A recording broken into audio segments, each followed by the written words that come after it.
आजकाल अनेक मुलं येऊन सांगतात की आम्हाला अँझायटीचा त्रास होत आहे. खरंच विचार केला आहेत का की त्यांना हा त्रास का होत असेल? कसं असतं ना की गर्भावस्थेमध्येच मुलांचा भावनिक आणि मानसिक पाया रुजवला जात असतो की अभिमन्यूला गर्भावस्थेमध्ये चक्रव्यूहात प्रवेश कसा करायचं याचं ज्ञान प्राप्त झालेलं होतं, पण गर्भावस्थेत त्याला त्या चक्रव्यूहातून बाहेर कसं पडायचं याचं ज्ञान मिळालं नव्हतं.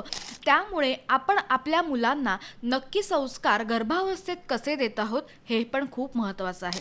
कारण काय, आजकालच्या धकाधकीच्या जीवनात सतत स्ट्रेस असणं किंवा निगेटिव्ह कमेंट्स वाचणं किंवा निगेटिव्ह रील्स बघणं, तर त्या बाळावर सुद्धा हेच संस्कार नाही का होणार?